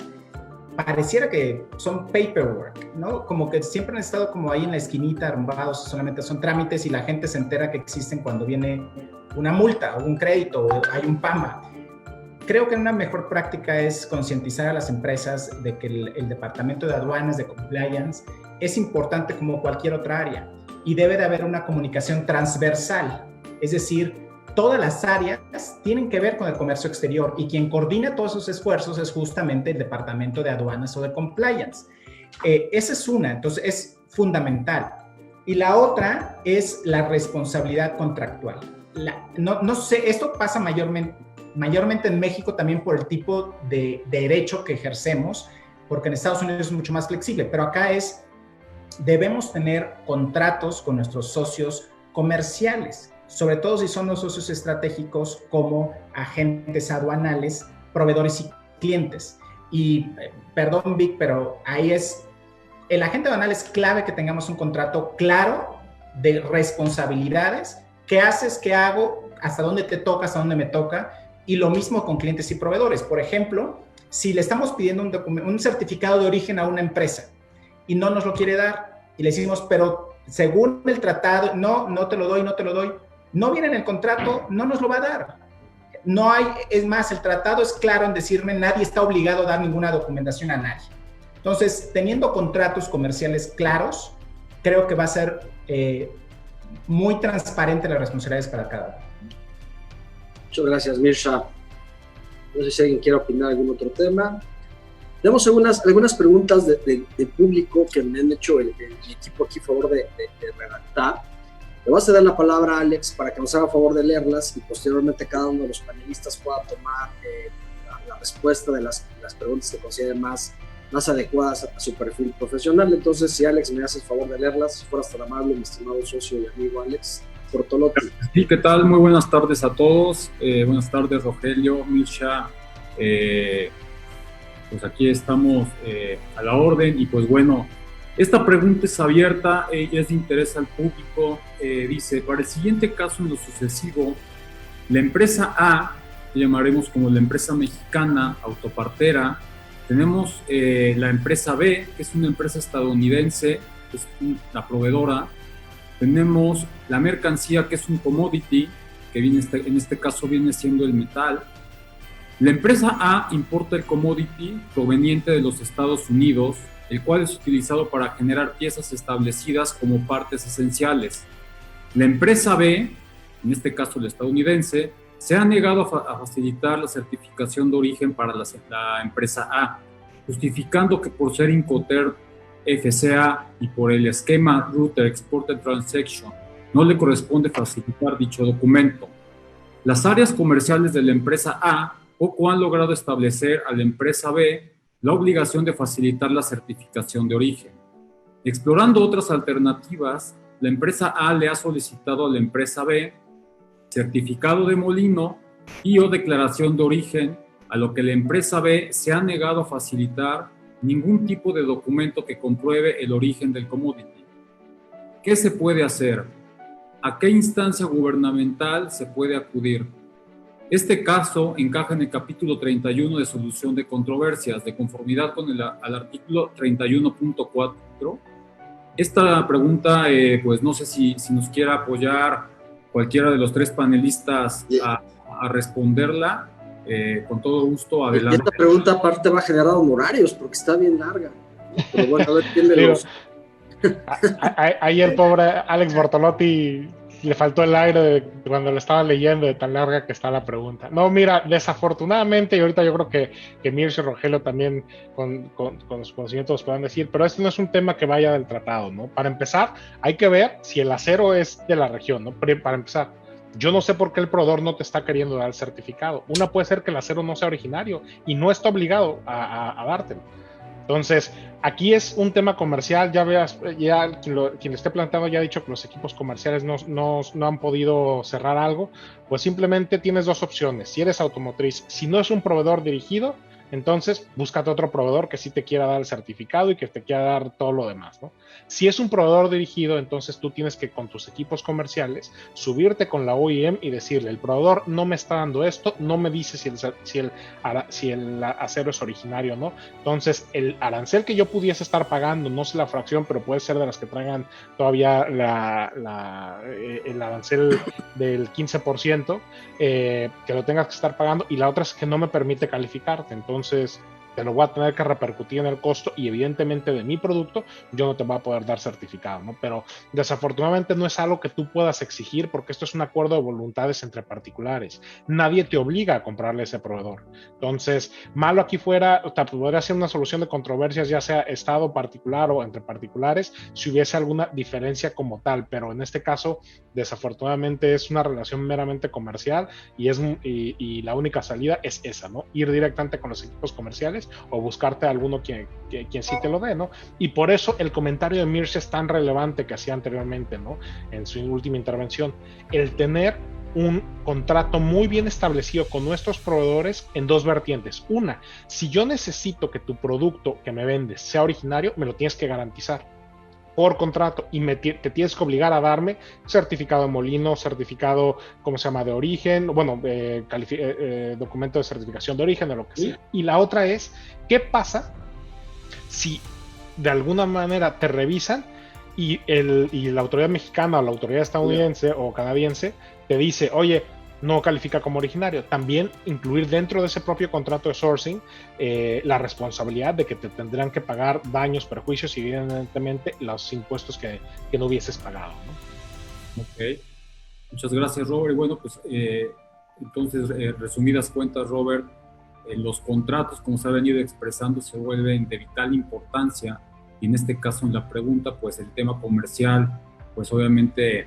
también indica que se vuelve clave, ¿no?, para la estrategia de la negociación entre proveedor y comprador. Rogelio, adelante. Un comentario muy breve nada más. De mi experiencia trabajando para una empresa multinacional estadounidense en México de autopartes, yo veo aquí, y le aconsejaría mucho a quien planteó esta pregunta, levantar todas las sirenas, porque yo veo ahí una potencial generación de contingencias. Cuando alguien está preguntando esto es porque dentro de los corporativos hay algún tipo de obstinación. De un lado, por considerar que la mercancía es originaria, y del otro lado, por no dar un certificado de origen. Y si no se toma una decisión radical, verdaderamente radical, de decir, si no tengo certificado de origen, ¿qué se puede hacer? Pues considerarlo como no originario, se acabó la historia. Pero si internamente alguien insiste en decir, bueno, es originario, pero estamos luchando por el certificado, créanme que es la génesis de un gran problema. Mi mejor consejo es, de entrada digan, ese producto, ese material no es originario, y considérenlo como no originario hasta en tanto no tengan en la mano una certificación de origen. Ok, muchas gracias, Rogelio, por tus palabras. Mirsha, no sé si tengas algún comentario adicional. Realmente no, o sea, esto es un tema comercial, básicamente. El tratado es muy claro en procedimientos aduaneros, señala que nadie está obligado a dar documentación a nadie. Entonces, volvemos al tema comercial, eso es un tema contractual, ¿no? Muy bien. Hay otra pregunta del público que voy a permitir leerla, que acaba de llegarnos, y dice, eso es para quien quiera responder. Habla acerca de que los certificados de origen NAFTA que fue importación a posteriori de junio, ¿no?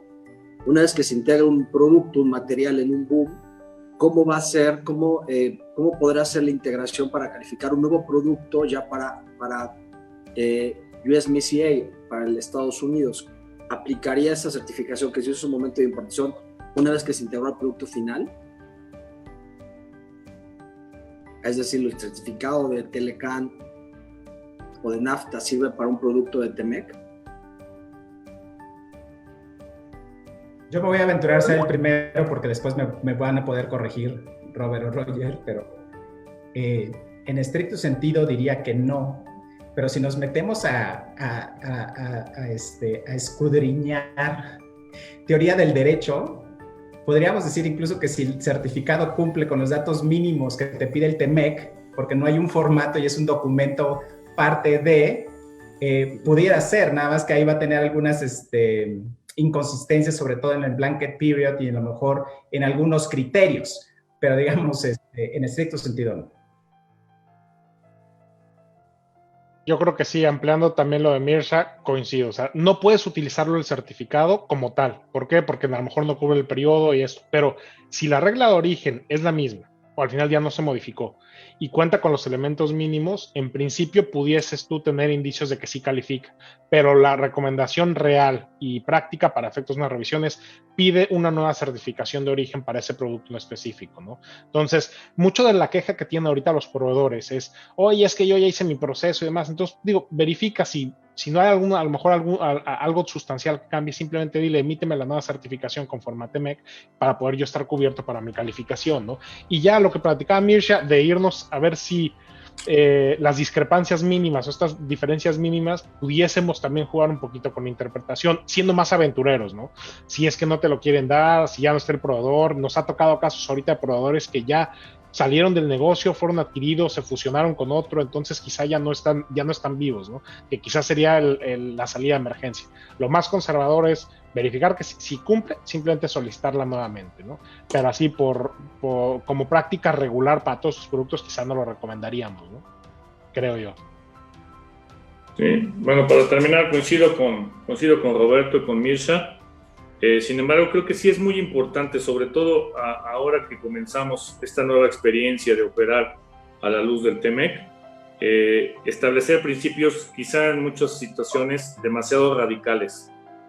Yo de entrada diría, no uses el documento, porque además el documento como tal, sí, como dice Mirsha, pudiera ser que tenga los elementos, pero no puedes tomarlo por cierto simplemente porque calificó la mercancía anteriormente.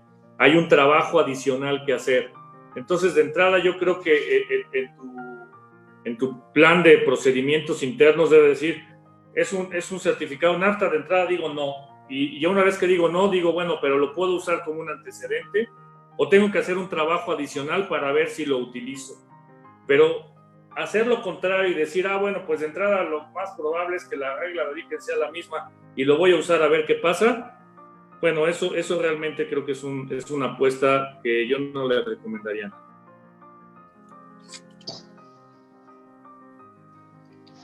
Adelante, Jorge. Muy bien, muchas gracias por sus respuestas.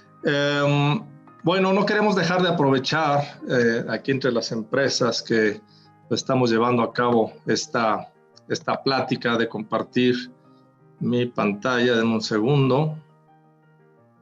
Bien. Y queremos platicarles lo que hemos desarrollado entre MetaCAE con Vado y Mar Sistemas con Tarifa Empresarial, que son herramientas de consulta abiertas al público sin costo, y en una alianza que tenemos entre ambas empresas, pues hemos desarrollado dos plataformas, Tarifa Empresarial, que aquí pueden ver la liga, y Vado, que es la base aduanera digital online. Entre ambas empresas desarrollamos una plataforma en la cual se pueda consultar, en este caso en Vado, toda la legislación aduanera sin costo. Es importante, voy a insistir en que es sin costo, es una plataforma abierta para la comunidad del comercio exterior y lo hacemos precisamente en apoyo, en facilitar las operaciones de nuestros clientes y de toda la comunidad de comercio exterior. En Vado podrán encontrar toda la legislación en inglés y en español. Aquí tenemos una banderita donde podemos switcharlo a inglés, así es que está inglés y español. Y son todas las regulaciones de la legislación aduanera actualizadas al día. Me gusta entrar, por ejemplo, reglas solamente para mostrar que ya tenemos, bueno, ya Vado ya cuenta aquí con las, perdón, Víctor, ya me estoy poniendo aquí el sombrero de Vado, pero bueno, Vado ya cuenta con las reglas 2020 y de esa manera todas las leyes están actualizadas y desde aquí también se tiene la liga a Tarifa Empresarial que podemos entrar desde aquí o directamente desde la página tarifa.imarsistemas.com y aquí en Tarifa pues nos lleva a consultar la fracción arancelaria. Lo puedo consultar por diferentes criterios, ya sea por fracción, por texto legal. Tenemos todos los históricos. Aquí voy a permitir rápidamente a mostrar alguna fracción arancelaria. En eso también identificar que tenemos la liga Vado, así es que al presionar ahí en Vado nos lleva a la página de Vado para la consulta de toda la legislación aduanera. Y aquí pueden ver en pantalla que pues se tienen todos los textos legales, notas explicativas de la tarifa. Insisto, tenemos historia desde 2007. Y aquí en las pestañas pues se tiene la historia de los aranceles, todos los otros del libre comercio, etcétera. En las pestañas pueden ver las regulaciones, restricciones con las que cuenta cada fracción arancelaria. Estas pestañas aparecen dependiendo de las regulaciones con las que esté prevista cada una de las fracciones arancelarias. Así es que los invitamos a que nos conozcan, a que accesen a esta base de datos. No se requiere ningún registro, simplemente es acceso libre, tanto de tarifa empresarial, que es toda la tarifa arancelaria, y toda la legislación aduanera. Así es que ojalá les guste, ojalá la consulten. Roger, no estaba previsto por ahí, pero muchas gracias por el comercial de nuestro software Pedimento Empresarial. Y por mi parte es todo lo que tengo que platicarles. Les doy la palabra a Víctor de la Vega para dar por concluido este evento. A nombre de la agencia aduanal MetaCAE, le agradecemos infinitamente a Roberto Serralde, a Mirsha Sainz, a Rogelio Cruz Bernet, a nuestros anfitriones Alex Bortolotti, Jorge y Casa. Muchísimas gracias, que Dios los bendiga, cuídense mucho, nos estaremos viendo pronto. Gracias, hasta luego. Gracias, Vic. Bye. Gracias.